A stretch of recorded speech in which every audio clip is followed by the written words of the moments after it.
اللہ فرماتا ہے تمہارے رب نے یہ فیصلہ فرما دیا کہ تم اللہ کے سوا کسی کی عبادت نہ کرو اور اپنے والدین کے ساتھ اچھا سلوک کرو. وَبِالْوَالِدَيْنِ احسانا، والدین کے ساتھ اچھا سلوک کرو. اچھا سلوک کا مطلب کس طرح سے بتایا گیا؟ اما یبلغن عندک الکبر احدہما او کلاہما فلا تقل لہما اف، ان دونوں میں سے کوئی ایک بڑھاپے کو پہنچ جائے یا دونوں بوڑھے ہو جائیں. توجہ نوجوانوں، ماں باپ میں سے کوئی ایک بوڑھا ہو جائے یا دونوں بوڑھے ہو جائیں، اللہ فرماتا ہے اب ان کو اف تک نہ کہنا. فلا تقل لہما اف، اف تک نہ کہنا. ولا تنہرہما، اور نہ ہی ان کو جھڑک کر بات کرو. وقل لہما قولا کریما، جب ان سے بات کرو تو نرم انداز میں بات کرو. جس نے اپنی ماں سے یا اپنے باپ سے سخت لہجے میں بات کیا اس نے اپنی پچھلی کی ہوئی ساری نیکیاں ضائع کر دیا، اس کی نیکیاں ختم کر دی گئیں. اس کے رزق سے برکت اٹھا لی جاتی ہے جو اپنے والدین سے سخت لہجے میں بات کرتا ہے.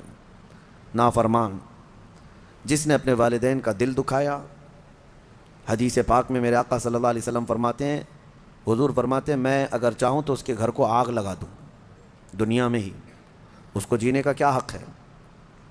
یہ سخت ترین چیز ہے. ہمارے بچے، ہمارے نوجوان، ان کو ایسا لگتا ہے ماں باپ بالکل عام سے لوگ ہیں، جیسے چاہیں ویسے بات کریں. انہوں نے تمہیں لاڑ و پیار سے پالا ہے تو اس کا مطلب یہ نہیں ہے کہ تم ان کے اوپر حاکم بنو.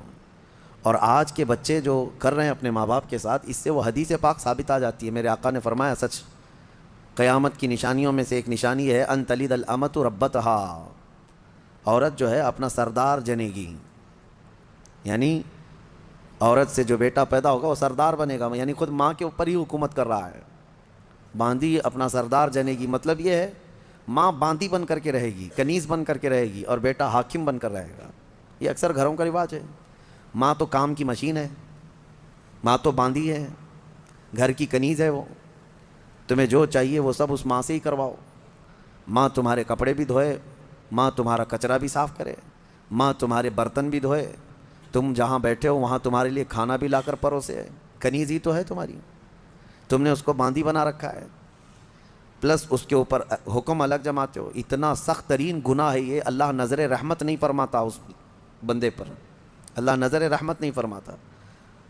نبی پاک صلی اللہ تعالیٰ علیہ وسلم کے فرامین اگر دیکھیں، ان لوگوں کی فضیلت آئی ہے قرآن میں بھی اور حدیث میں بھی. آپ کو میں بتاؤں، سیدنا موسیٰ علیہ الصلوۃ والتسلیم نے ایک بار اللہ کریم کی بارگاہ میں یوں عرض کی کہ مولا میرا جنت میں رفیق کون ہے؟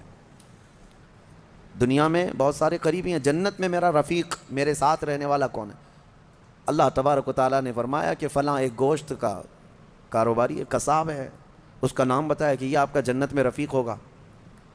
سیدنا موسیٰ علیہ السلام ڈھونڈتے ہوئے اس کو گئے کہ یہ قصاب کہاں رہتا ہے. جا کر دیکھا تو وہ دن بھر گوشت بیچ رہا تھا. اس کے ساتھ رہے کہ اس کی ایسی کون سی نیکی اللہ کہ اس کو نبی کے ساتھ رکھا ہے جنت میں.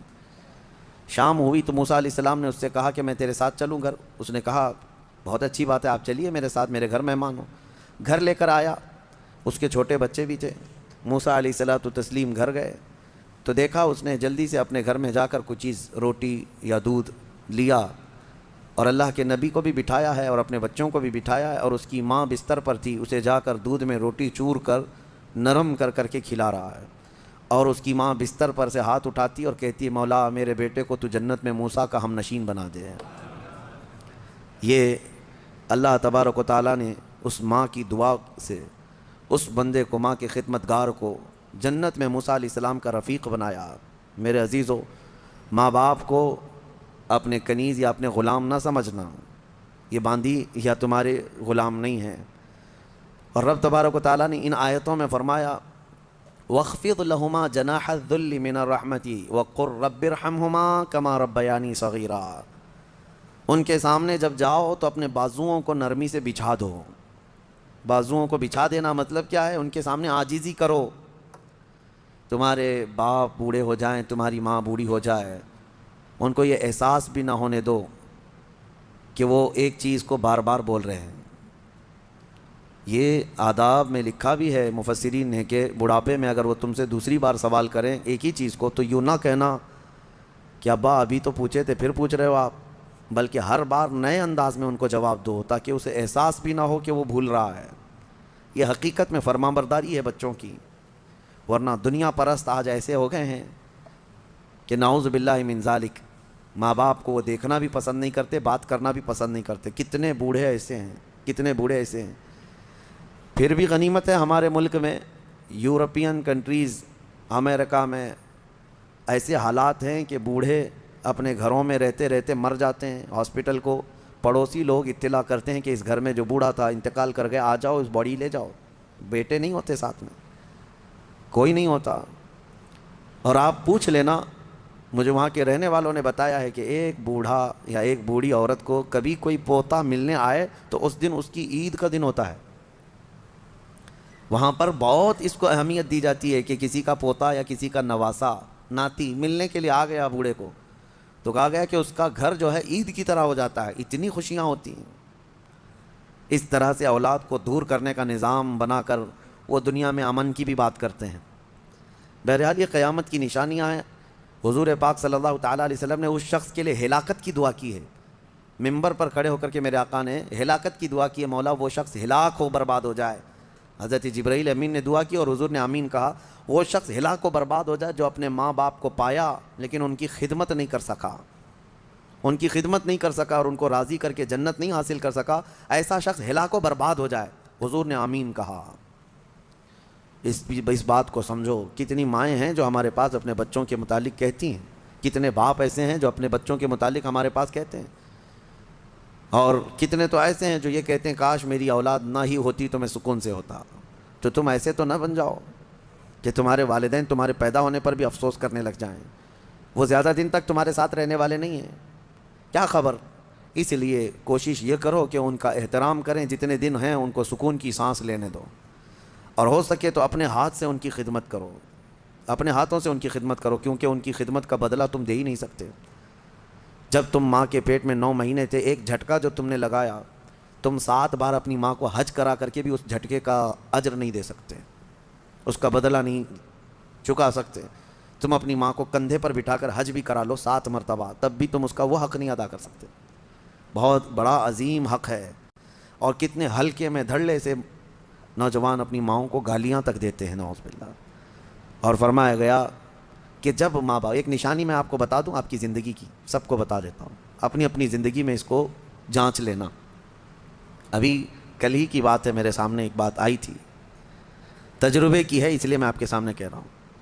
اللہ ایسا ہرگز نہ ہونے دے ہمارے گھر میں جس دن ماں اور باپ بیٹے سے بات کرنے میں ڈرنے لگ جائیں کہ پتہ نہیں بیٹا ناراض نہ ہو جائے. فرمایا گیا اس دن اس کے رزق کے دروازے بند ہو چکے ہوں گے، اس کی برکت کے دروازے ختم ہو چکے ہیں. ماں باپ جب بچے سے ڈرنے لگ جائیں کہ کچھ کہوں گا تو بیٹا روٹھ نہ جائے، الٹا جواب دے دے گا، روٹ کر کے گھر چھوڑ کر بھاگ جائے گا. یہ سب حالات سے جب ماں باپ تم سے بات کرنے میں ڈرنے لگ جائیں، ڈانٹنا تو وہ بہت پہلے ہی چھوڑ چکے ہیں، اب بات کرنے میں بھی ڈرنے لگ جاتے ہیں جب بچہ جوان ہوتا ہے. اصل خدمت اور اصل فرمانبرداری یہی ہے کہ تم جوان اور طاقتور ہو اور وہ بوڑھے ہو چکے ہیں. اور جب ماں باپ جوان رہتے ہیں اور بچہ چھوٹا ہوتا ہے سب ادب کرتے ہیں، کیونکہ اس وقت ماں باپ طاقتور ہیں، کما بھی رہے ہیں، اور بچے کے اندر طاقت نہیں، وہ عزت ہی کرتا ہے، احترام کرتا ہے. اصل عزت اور احترام اس وقت ہے جب تم کما رہے ہو، طاقتور ہو گئے ہو اور ماں باپ بوڑھے ہو چکے ہیں. اب دیکھا جائے گا تمہارا امتحان کہ تم اپنے ماں باپ کے ساتھ اب کس طرح سلوک کرتے ہو. اللہ کریم ہم سب کو والدین کی فرما برداری عطا فرمائے، اور جن کے والدین موجود ہیں وہ خدمت کر کے وہ جنت حاصل کریں. قرآن پاک کی ایک آیت اللہ تعالیٰ نے یہ بھی فرمایا، وَلَا تَمْشِ فِي الْأَرْضِ مَرْحًا، زمین میں اکڑ کر مت چلو، إِنَّكَ لَن تَخْرِقَ الْأَرْضَ وَلَن تَبْلُغَ الْجِبَالَ طُولًا، تمہارے اکڑ کر کے چلنے سے نہ زمین پھٹے گی نہ تم یعنی پہاڑوں کے برابر بلند ہو سکو گے. تم ذرا دیکھو تمہاری حیثیت کتنی ہے. جو لوگ اکڑ کر کے گردن اونچی کر کے چلتے ہیں ان کے لیے کہا گیا ہے کہ غرور اور گھمنڈ آدمی کو ڈبو دیتا ہے، اور یہی غرور دنیا کا سب سے پہلا گناہ ہے جو شیطان کے اندر آیا. اس نے آدم علیہ السلام کو سجدہ جو نہ کیا وہ اکڑ ہی تو تھی، میں کیوں جھکوں اس کے سامنے. اور یہ اکڑ اللہ کو بالکل پسند نہیں. حدیث پاک میں ہے قیامت کے دن جو غرور اور تکبر کرتے تھے ان کو چونٹیوں کی طرح بنایا جائے گا، اور پورے اہل محشر سے کہا جائے گا ان کو اپنے پیروں سے روندو. غرور اور تکبر نہ آنے کے لیے جو علاج ہے اس میں کوشش یہ کرو کہ سلام میں تم پہل کرو. مسلمان کو دیکھو تو پہلے سلام کرو. عاجزی آنے کا ایک راستہ ہے، غرور اور تکبر کو ختم کرنے کا ایک ذریعہ ہے. میرے آقا صلی اللہ علیہ وسلم نے فرمایا سلام کرو ہر ایک کو. اور دوسری بات یہ ہے کہ نبی پاک صلی اللہ تعالیٰ علیہ وسلم نے یہ فرمایا کہ جو شخص یہ خواہش کرتا ہے کہ لوگ اس کے لیے کھڑے رہیں، جو خواہش کرتا ہے تو اس کے اندر یہ تکبر ہے۔ جو شخص یہ خواہش کرتا ہے کہ لوگ اس کے عزت کے لیے کھڑے رہیں، وہ اس کے اندر غرور ہے، تکبر ہے۔ ہاں، بغیر اس کی خواہش کے کوئی تعظیم کرتا ہے تو یہ اس پر قصور نہیں ہے۔ علماء کرام کا، اساتذہ کا، مشائخ کا ہم ادب کرتے ہیں، کھڑے ہوتے ہیں، لیکن ان کے حکم سے نہیں ہے، یہ ہم اپنی عاجزی کے ساتھ کھڑے ہوتے ہیں۔ یہ ادب ہر ایک کے دل میں ہے۔ ماں باپ آئے ہیں تو ہم کھڑے ہو جاتے ہیں۔ ماں باپ کے لیے کھڑا ہونا، مشائخ کے لیے کھڑا ہونا، یہ ایک مستحسن کام ہے۔ لیکن ہر آدمی اگر کوئی یہ سوچے کہ سارے دنیا میرے لیے کھڑی ہوتی رہے تو اس کے اندر یہ تکبر ہے، اس کے اندر غرور ہے، یہ گھمنڈ ہے۔ اللہ تعالیٰ ایسی چیزوں سے محفوظ فرمائے۔ میں سورہ کہف کو عرض کرتا ہوں کیونکہ بہت فضیلت والی سورہ آج ہم نے تلاوت کی ہے۔ بالکل بیچوں بیچ میں یہ سورہ آئی ہے قرآن پاک کے، سورۃ الکہف۔ اس کی فضیلت یہ ہے کہ نبی پاک صلی اللہ علیہ وسلم نے فرمایا جو اس کو شب جمعہ پڑھے گا، یعنی جمعہ کے دن یا مغرب سے لے کر کے جمعرات کا دن جب ختم ہو جاتا ہے، مغرب سے جمعہ کا دن شروع ہوتا ہے، دوسری مغرب آنے تک جو سورہ کہف کی تلاوت کرے گا، اس کے جہاں تلاوت کر رہا ہے وہاں سے لے کر خانہ کعبہ تک اللہ ایک نور پیدا فرمائے گا۔ اور بھی بہت ساری فضیلتیں کنز العمال میں آئی ہیں۔ فرمایا کہ جو سورہ کہف پڑھے گا اللہ اسے 3 دن تک ہر طرح کے گناہوں سے بچا لے گا، اور پھر کنٹینیو کرتا رہے۔ اور میرے آقا صلی اللہ علیہ وسلم کی ایک حدیث یہ بھی ہے کہ جو سورہ کہف کی شروع کی 10 آیتیں ہیں، ایک پیج میں پوری 10 آیتیں ہیں، جو یاد کر لے گا، دنیا کا سب سے بڑا فتنہ دجال جب آئے گا اللہ اس کو اس فتنے سے محفوظ فرمائے گا۔ وہ دجال کے فتنے سے محفوظ رہے گا، ورنہ دجال کا فتنہ بہت سخت ترین ہوگا۔ یہاں باباؤں کے فتنے سے لوگ نہیں بچ رہے ہیں۔ کوئی چمتکاری بابا آ جائے تو سب اس کے سامنے بھیڑ لگا دیتے ہیں۔ دجال تو مردے کو زندہ کر کے دکھائے گا، بارش بھی برسا کے دکھائے گا۔ ہاں، دجال خالی چٹی نکال کے نہیں دکھائے گا، ہاں وہ گھاس بھی اگا کر دکھائے گا، سبزے بھی نکالے گا، بہت ساری چیزیں ایسے عجوبے کر کے دکھائے گا۔ لیکن بہت لوگ اس کے پیچھے اندھا دھند بھاگنے لگ جائیں گے کہ ہمارا خدا اتر پڑا۔ صرف ایمان والے جن کو اللہ بچانا چاہے وہ اس کے فتنے سے محفوظ رہیں گے۔ ایک تو بچ جانا الگ ہے، لیکن جو اس پر ایمان نہیں لاتا ان کو وہ سزا بھی دیتا ہے۔ دجال جو ہے دونوں ٹانگیں پکڑ کر چیر دے گا، کچھ لوگوں کو کھولتے ہوئے تیل میں بھی ڈال دے گا۔ اس کا رعب و دبدبہ ہوگا، اس کا غلبہ ہوگا۔ اس کے لیے مومنین کو اذیتیں بھی دے گا، تکلیفیں بھی دے گا، لیکن جو جمع رہا اس کے لیے بہت بڑی جنت ہے، بہت بڑی جنت کا اللہ نے وعدہ فرمایا۔ لہٰذا اس فتنے سے حفاظت کے لیے حدیث میں ملتا ہے کہ جو سورہ کہف کی 10 آیتیں روزانہ رات کو پڑھ لیا کرے، اللہ تعالیٰ اس کو دجال کے فتنے سے محفوظ فرماتا ہے۔ اللہ کریم ہم سب کو دجال کے آنے تک دنیا میں نہ رکھے۔ اگر فتنہ اللہ تبارک و تعالیٰ کوئی آزمائش کا ارادہ فرمائے تو ہمیں بغیر آزمائے، بغیر فتنے میں مبتلا کیے دنیا سے اٹھا لے، ہمیں صحیح و سلامت اللہ موت عطا فرمائے۔ اس پورے پارے میں 3 سوالات کرنے کے لیے یہودی آئے تھے حضور صلی اللہ علیہ وسلم کے پاس۔ اب ایک بات میں بتاتا ہوں، یہ سورہ جو اتری ہے نا پوری، یہودی جو ہے ٹیسٹ لینے کے لیے آئے تھے کہ اللہ کے آخری نبی ہیں تو ہم کچھ ایسے سوالات کریں گے جن کے جواب عربوں کو تو نہیں معلوم تھے، عربوں کو نہیں معلوم، وہ صرف اہل کتاب جانتے تھے۔ وہ 3 سوالات کیا لے کر کے آئے تھے حضور صلی اللہ علیہ وسلم سے؟ انہوں نے کہا روح کس کو کہتے ہیں؟ روح جہاں معلوم ہے سب کے پاس ابھی، روح کس کو کہتے ہیں؟ دوسرا ان کا یہودیوں کا سوال تھا اصحاب کہف کون تھے اور کتنے تھے؟ یہ غار والے لوگ کون تھے اور کتنے تھے؟ یہ سوال انہوں نے لا کر کے پیش کیا۔ تیسرا سوال تھا ذوالقرنین کون ہیں؟ حضور پاک صلی اللہ علیہ وسلم نے فرمایا جاؤ میں کل اس کا جواب دوں گا۔ اب سنو، یہ کس کے لیے؟ نبی رحمت سید الانبیاء کے لیے۔ سنو توجہ سے، جو بڑے ڈھیٹ سے کہتے ہیں نا، عام لوگوں کی بات کر رہا ہوں۔ رسول رحمت صلی اللہ علیہ وسلم نے یہودیوں سے کہا کہ کل آ جانا میں بتا دوں گا۔ تو حضور کا یہ ارادہ تھا کہ آیتیں اتریں گی، وہی آئے گی تو میں اس سے جواب دوں گا۔ کوئی آیت نہیں آئی، کوئی وحی نہیں آئی۔ دوسرے دن یہودی آئے، حضور پاک صلی اللہ علیہ وسلم نے ان سے فرمایا کہ جاؤ میں اور کل بتاؤں گا۔ 2 مرتبہ 3 مرتبہ حضور صلی اللہ علیہ وسلم نے ٹال دیا، اور یہودیوں کو یہی چاہیے تھا، بہانہ بدنام کرنے کے لیے، پروپیگنڈا پھیلانے کے لیے۔ اب آیتیں نہیں آئیں، کئی دن تک وقفہ ہو گیا۔ روز آیت آتی تھی، کبھی دن میں کئی مرتبہ آیتیں اترتی تھی، لیکن اتنا لمبا وقفہ ہو گیا۔ حضور اکرم صلی اللہ علیہ وسلم کے قلب اطہر پر یہ بات بہت گراں گزر رہی تھی کہ کیا ہو گیا. تب پھر اللہ تعالیٰ نے یہ سورہ تو اتاری، سورہ کہف، لیکن اس میں یہ فرمایا وَلَا تَقُولَنَّ لِشَيْءٍ إِنِّي فَاعِلٌ ذَلِكَ غَدًا. اے محبوب ہرگز ہرگز یہ مت کہنا کہ کل میں یہ کر دوں گا. یہ اللہ تعالیٰ کو پسند نہیں ہے. اپنے رسول کو اللہ تعالیٰ فرما رہا ہے ہرگز یہ مت کہنا کہ کل میں یہ کر دوں گا. الا ان یشاء اللہ، جب بھی کہنا تو یوں کہنا اگر اللہ چاہے تو کروں گا. یہی ہے انشاءاللہ. انشاءاللہ جو ہم کہتے ہیں بعض لوگوں کو شک لگنے لگتا ہے، ارے پکا بولو نا. انشاءاللہ ہر پکی بات پہ بھی بولا جائے. ہاں یہاں ہمارے ہاں اس طرح کا رواج ہے. شروع میں ایسا تھا، ہم جو ہے مصر میں بس جا رہی تھی ہمارے جہاں جانا ہے کالج کلیہ پہ، نمبر بھی وہی ہے بس کا، لیکن شک ہو رہا تھا. تو بس کے ڈرائیور سے ہم نے پوچھا کہ یہ کلیہ جائے گی، مدینہ نصر جائے گی؟ اس نے کہا انشاءاللہ. تو منہ دیکھتے کھڑے رہ گئے. پھر سے اس سے پوچھا کہ جائے گی وہاں پہ جائے گی؟ اس نے کہا انشاءاللہ بیٹھو. یہ انشاءاللہ وہ یقین کے لیے بول رہے ہیں، لیکن جو کھڑے ہیں ان کو ایسا لگ رہا ہے پتہ نہیں یہ پکا ہے بھی کہ نہیں ہے. نعوذ باللہ یہاں لوگوں نے بھی جو ہے اس طرح سے بنا لیا ہے کہ اگر ان کو ایسا لگتا ہے کہ ڈاواں ڈول ہے تو ہم یہ بول کے نکل جائیں. ٹھیک ہے، اگر آپ کو کسی معاملے میں شک ہے تب بھی کہو انشاءاللہ، لیکن جس معاملے میں یقین ہے اس میں بھی کہو انشاءاللہ. یقین ہے اس میں بھی کہو انشاءاللہ.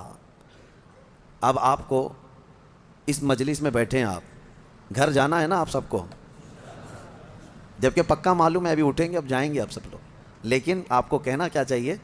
انشاءاللہ. اگر اللہ چاہے تو میں جاؤں گا، ورنہ ہمیں پتہ نہیں دروازے کے باہر نکلنے سے پہلے بھی موت آ سکتی. انشاءاللہ کی عادت ہو. اور اللہ نے اپنے رسول کو تنبیہ فرمائی ہے کہ آپ ایسا نہ کہیں کہ کل میں بتا دوں گا، بلکہ یوں کہیں کہ اگر اللہ چاہے تو. اگر اللہ چاہے تو. یہاں لوگوں میں یہ رواج قائم ہو، ہر ایک آدمی یقین والے معاملے میں بھی کیا کہے؟ انشاءاللہ. اللہ تعالیٰ چاہے تو میں ہی کروں گا.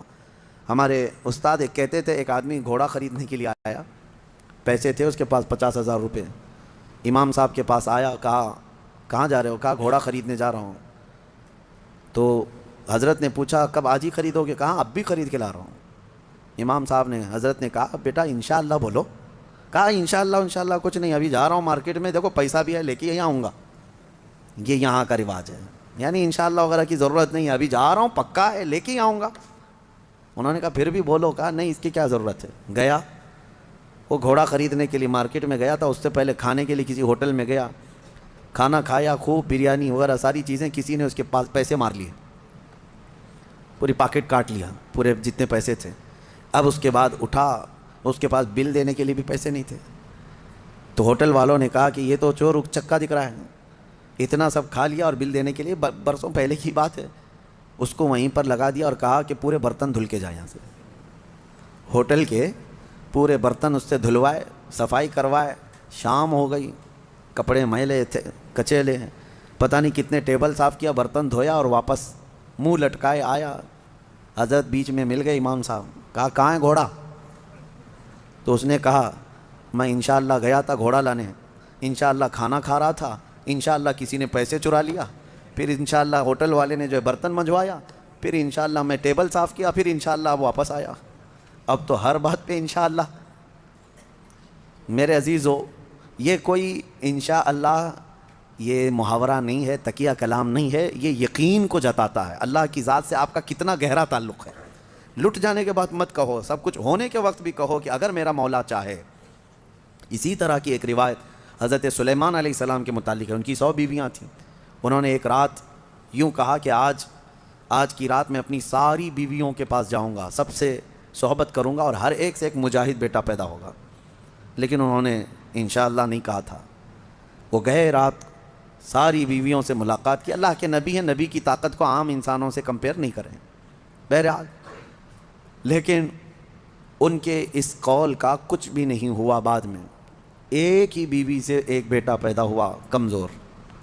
روایتوں میں یہ فرمایا گیا کہ اللہ نے فرمایا اگر انشاءاللہ وہ کہتے، اللہ اگر چاہے تو رب تعالیٰ ساری چیزیں ویسی ہی فرماتا جیسے انہوں نے کیا. بہرحال یہ تنبیہ کے لیے ہے، درس کے لیے. اب جب نبیوں کے لیے اللہ تعالیٰ نے یہ فرمایا ہے تو عام انسانوں کے لیے کیا ہے.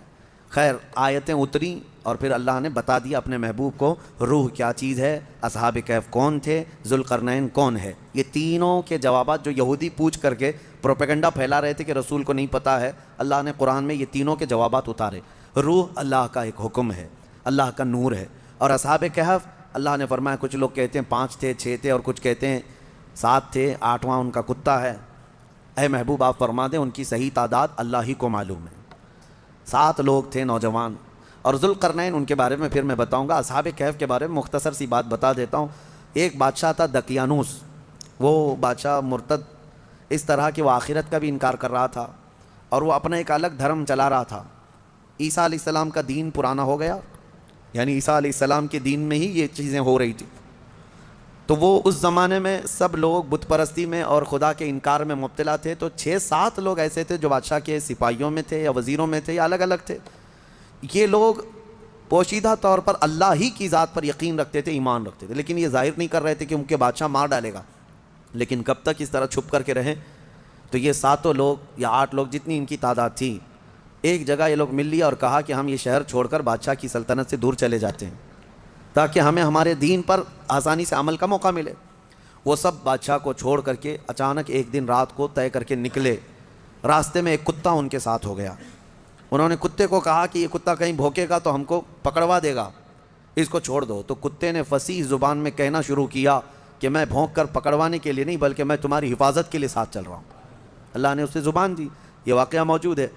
جب وہ لوگ نکلے بہت دور، آبادی سے بہت دور نکلے، اور ایک غار میں جا کر کے انہوں نے آرام کی غرض سے پناہ لی، گئے اور سوئے۔ اب رب تعالیٰ فرماتا ہے فَضَرَبْنَا عَلَىٰ آذَانِهِمْ فِي الْكَهْفِ سِنِينَ عَدَدًا، ہم نے ان پر ایک لمبے سالوں تک نیند طاری کر دی۔ وہ سوئے تو سوتے رہ گئے۔ اب ہوا یہ کہ بادشاہ کو دوسرے دن کسی نے شکایت کی کہ 7 لوگ آپ کے وزیروں میں سے، سپاہیوں میں سے ایسے ہیں جو آپ کے دین پر نہیں، وہ اللہ پر ایمان رکھتے اور وہ شہر چھوڑ کر چلے گئے۔ بادشاہ نے ان کی تلاش جاری کروائی، کہاں ہیں ڈھونڈو۔ جب تلاش جاری ہوئی تو ایک چرواہے نے بتایا کہ ایک جگہ سے میں ان کو گزرتے ہوئے دیکھا، اس غار میں گئے۔ بادشاہ اپنے سپاہیوں کو حکم دیا کہ جاؤ اس غار میں دیکھو۔ دیکھا تو کچھ لوگ سوئے ہوئے تھے۔ بادشاہ نے کہا ان کی سزا یہ ہے کہ ان کے غار کے منہ پر دیوار بنا دو، ان کی قبر یہی ہو جائے، یہ باہر یہاں سے نہ نکل سکے۔ اس غار کے منہ کو دیوار چڑھا کر بند کر دیا گیا۔ یہ سزا تھی بادشاہ کی طرف سے کہ وہ میرے دین سے نکلے ہوئے لوگ ہیں۔ خیر سارے لوگ چلے گئے تو ایک چرواہے نے وہاں پر جو موجود تھا اس نے ان کی پوری تاریخ، ان کے نام لکھ دیے، یہ کون لوگ تھے، یہاں کیوں آئے تھے اور ان کے اوپر کیا سزا ہوئی۔ بات ہو گئی۔ یہ دقیانوس بادشاہ کا ظلم تھا، وہ لوگ چلے گئے۔ اب یہ لوگ سوتے رہے، قرآن میں ہے 309 سال تک سوتے رہے۔ 309 سال، اصل میں یہ 300 سال ہی ہیں، لیکن یہ جو سورج کے سال ہیں جن کو شمسی سال کہتے ہیں، جنوری، فیبروری، مارچ، اپریل، یہ شمسی سال ہیں، یہ سورج سے چلتے ہیں، اور قمری مہینے جو ہیں چاند سے چلتے ہیں، جو محرم، صفر، ربیع الاول، ربیع الاخر۔ اس میں اور اس میں فرق کیا ہوتا ہے معلوم ہے؟ ہر 100 سال پہ 3 سال کا فرق آ جاتا ہے۔ ہر 100 سال پہ 3 سال کا فرق آ جاتا ہے، یعنی اسلامی مہینے کبھی 29 کے ہوتے ہیں، کبھی 30 کے، کبھی 2 مرتبہ 29 کے ہو گئے۔ یہ جو چاند والے مہینے ہم ان کو اسلامی مہینہ کہتے ہیں، اصل یہ چاند کے مہینے، چاند ایسے چلتے ہیں۔ اور باقی جو سورج سے چل رہے ہیں شمسی مہینے، جنوری، فیبروری، یہ فکس ہیں، ان میں کوئی چاند بھی دیکھنے کی ضرورت نہیں، سورج بھی دیکھنے کی ضرورت نہیں، وہ فکس ہیں۔ تو ان سالوں کے اعتبار سے جو شمسی سال اگر 100 سال ہو گئے تو قمری جو ہے نا 103 سال ہو جائیں گے۔ اس طرح 300 سال شمسی وہ اصحاب کہف سوتے رہے، لیکن قمری مہینوں کے اعتبار سے 309 سال ہو گئے، 9 سال ایکسٹرا۔ تو 309 سال کے بعد اللہ تعالیٰ نے دوبارہ کیسے ان کو اٹھایا؟ اب روایت میں یہ ہے کہ ایک بادشاہ آیا بیدروس، وہ اچھا بادشاہ تھا، منصف تھا، عادل تھا، ایمان والا تھا۔ اس نے اپنی قوم کو ہدایت دینے کی بہت کوشش کی، سمجھا رہا تھا کہ آخرت پر ایمان لاؤ، اللہ دوبارہ موت کے بعد اٹھانے والا ہے۔ لوگ انکار کرتے تھے کہ کچھ نہیں ہوتا، مرنے کے بعد جو ہے نا جیسے جلا کر کے راکھ کر دیے، استھیاں بہا دیا گنگا میں، اب کوئی آنے والا نہیں ہے۔ یہی عقیدہ تھا اس وقت بھی تھا کہ کوئی دوبارہ اٹھایا نہیں جائے گا۔ عجیب بات ہے، جلا کر راکھ کر کے دریا میں بہاتے ہیں اور کہتے ہیں کہ حساب کتاب کچھ نہیں ہوگا، لیکن پورن جنم کا عقیدہ رکھتے ہیں، نہیں دوسرے جنم میں چوہا بلی ہو کے پیدا ہو سکتا ہے، کتا بھی بن کے پیدا ہو سکتا ہے۔ اچھے گن کیا تھا تو کچھ اچھا بن کے پیدا ہوگا، اب برے گن کیا تھا تو دوسرے جنم میں پتہ نہیں کیا بن کے پیدا ہوگا۔ اب یہ جتنے حکومت میں بیٹھے ہم دیکھتے ہیں کیا بن کے پیدا ہوں گے ان کے حساب سے۔ ہمارا عقیدہ تو نہیں ہے، ہمارے ہاں ایک بار موت کے بعد دوبارہ قیامت کے دن ہی اٹھایا جائے گا، قیامت کے دن ہی دوبارہ اٹھایا جائے. اس کا انکار کر رہے تھے لوگ کہ دوبارہ اٹھایا نہیں جائے گا. تو بہدروس بادشاہ اللہ کی بارگاہ میں دعا کر رہا تھا, مولا کوئی ایسی نشانی بتا دے کہ جس نشانی کو دیکھ کر کے یہ قوم ایمان لے آئے. تو اس بادشاہ کی دعا پر اصحاب کہف جو 300 سال سے سو رہے تھے, اللہ نے ان کو دوبارہ اٹھایا. وہ اٹھے, انہوں نے آپس میں ایک دوسرے کو سوال کیا کہ ہم کتنے دن کب سے یہاں سو رہے ہیں. کسی ساتھی نے کہا صبح آئے تھے دوپہر ہو گئی ہیں. کسی نے کہا نہیں تھوڑا زیادہ سو لیے. بعد میں پھر انہوں نے اپنی نشانیاں دیکھی, ناخن بہت بڑے, بال الگ سے دکھ رہے ہیں. انہوں نے کہا کچھ تو معاملہ ہے, اللہ بہتر جانتا ہے ہم کتنے دن یہاں ٹھہرے رہے. ایمان والے تھے. ان ساتھیوں نے ایک اپنے ساتھی کو پیسے دے کر کے بازار بھیجا کہ بھوک بہت لگی ہے, کھانا لے آؤ. دیکھیں اللہ دوبارہ زندہ کر رہا ہے تو کھانے کی بھوک بھی ہے. انہیں بھیجا اور اس کو یہ کہہ کر کے بھیجا کہ خبردار کوئی بھی تمہارے اوپر نظر نہ ڈالے بادشاہ کی پولیس, کہ اگر وہ بادشاہ کو پتہ چل گیا تو ہم سب کو گرفتار کر لے گا. وہ 300 سال پہلے کی بات بول رہے ہیں. اس اپنے ساتھی کو بھیجا اور وہ چھپتے چھپتے شہر میں آیا اور کھانا لیا. کھانا لے کر کے اس نے پیسے دیا تو دکان والے نے دیکھا پیسے یہ کون سے 300 سال پہلے کے پیسے. ظاہر سی بات ہے حکومتیں بدلتی ہیں, سکے بدل جاتے ہیں. اس کی تو سب سے بہترین مثال ہمارے زمانے میں دیکھ لیا. آپ لوگوں کو تو یہ سب سمجھانے کی ضرورت نہیں, پرانی 500 کی نوٹ کہاں ہیں, 1000 کی نوٹ کہاں ہیں. حکومتیں جب چاہیں ڈی مونیٹائزیشن کرتی رہتی ہیں. بہرحال تو وہ سکے جو ہے دیکھ کر کے دکان والے نے پوچھا تھا اچھا وہ چاندی اور سونے کے ہوا کرتے تھے. پوچھا کہ یہ تمہارے ہاتھ کہاں سے آئے. کہا یہ میرے اپنے پیسے ہیں. دکان والا امانت دار تھا, اس نے دکان میں کھڑا کیا اور جا کے پولیس کو خبر کر دیا. پولیس کو خبر کر دیا اور کہا کہ میرے پاس ایک ایسا آدمی آیا ہے, لگتا ہے اس کے ہاتھ میں کوئی پرانا خزانہ ہاتھ میں آیا ہے, لہٰذا اسی لیے میں آ کر کے تم کو خبر دے رہا ہوں. اس زمانے کا کوئی بہترین ٹپر ہوگا وہ. جا کر کے پولیس کو پہلے سے ٹپ دے دیا. ہیں بہت سارے لوگ. اور مجھے تو افسوس اس بات کا ہوتا ہے کہ ہم پر یہ بلیم بھی کرتے ہیں کچھ بڑے لوگ کہ آپ کے محلے ٹپروں سے بھرے ہوئے ہیں. یعنی پولیس کو کہ مخبر جاسوس مسلمان محلوں میں بہت بھرے ہوئے ہیں. یہ سب دوسرے لوگ ہم سے کہتے بھی ہیں. خاص کئی لوگ اسی کام میں صبح و شام کر رہے ہیں. اب تو لوگوں کو شرم بھی نہیں آتی, فخر سے کالر چوڑا کر کے بولتے ہیں ہاں ٹپ دیتے ہیں. جاسوسی کرتے ہیں کس کی؟ مسلمانوں کی. اللہ انہیں ہدایت عطا فرمائے. تو وہ بیچارہ دکان والا پولیس کو جو جا کر کے خبر کر دیا, پولیس پوری آ گئی بادشاہ کی, لیکن کون سے؟ اب کے بادشاہ کی, بہدروس کی. یہ اصحاب کہف میں سے جو لے کے کھانا لینے آئے تھے ان کو پکڑ لیا. کہا کہ تمہارے پاس یہ پیسے کہاں سے آئے؟ کہا یہ میرے اپنے پیسے ہیں, میرے اور بھی ساتھی وہاں انتظار کر رہے ہیں. بادشاہ کے سامنے لے کر کے حاضری پیشی کر دی پولیس نے. بادشاہ نے پوچھا یہ کیا ہے, کہاں سے آئے ہو؟ انہوں نے اپنا واقعہ بتایا. اس کرسی پر آپ تو نہیں, کوئی اور تھا. یہاں ہم جب گئے تھے کوئی اور تھا, اب آپ آئے ہمیں معلوم نہیں ہے. ہم یہاں سے اپنا ایمان بچا کر گئے تھے, ہم سوئے غار میں اور بھوک لگی تو کھانے کے لیے آئے. بہدروس کو معلوم تھا کہ ایک دقیانوس بادشاہ کے ظلم سے کچھ لوگ شہر چھوڑ کر گئے تھے اور ان کے غار پر دیوار بنا کر ان کی قبر بنا دی گئی تھی. جیسے ہی بہدروس کو یہ پتہ چلا کہ ان میں سے کوئی آیا ہے, کرسی چھوڑ کر اٹھا اور کہا لے چلو مجھے تمہارے ساتھیوں کے پاس. بادشاہ اپنی فوج کے ساتھ نکل پڑا اس غار کے پاس جہاں یہ لوگ سوئے تھے. اب غار میں موجود دوسرے ساتھیوں نے دیکھا تو کہنے پکڑا گیا ہمارا ساتھی, دیکھو پوری پولیس کے ساتھ آ رہا ہے. لیکن جب بادشاہ آیا دیکھا ان اصحاب کہف کو, دیوار پر ان کی پوری تاریخ بھی موجود ہے اور یہ زندہ سلامت بیٹھے ہوئے ہیں. سارے بادشاہ کے ساتھ پوری قوم جتنی تھی سب کے سب اللہ کی بارگاہ میں سجدے میں گر گئے کہ ہم ایمان لاتے ہیں مولا تو قادر مطلق ہے. 300 سال کی نیند کے بعد کسی بھی انسان کو جب اٹھا سکتا ہے تو مرے ہوئے راکھ میں گئے ہوئے انسان کو بھی اٹھانے پر اللہ تو قدرت رکھتا ہے. بے شک مولا میرا قادر ہے.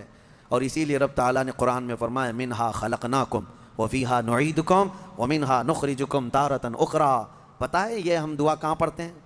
ولیمے میں, کھانا کھانے کے وقت, قبرستان میں مٹی دینے کے وقت. ہاں کیوں پڑھتے ہیں؟ اس کا مطلب یہ ہے اللہ فرماتا ہے ہم نے اسی سے تمہیں پیدا کیا, مٹی سے, اسی سے ہم نے تمہیں پیدا کیا اور اسی میں ہم تم کو لے جائیں گے اور اسی سے ہم تم کو دوبارہ اٹھائیں گے.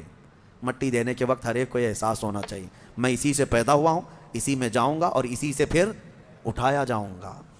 تو سارے سجدہ ریز ہوئے, ایمان لائے اور پھر اصحاب کہف واپس اپنے غار میں گئے, پھر سو گئے اور پھر ان کو لمبی نیند آئی اور ایسی نیند آئی کہ آج تک سو رہے ہیں.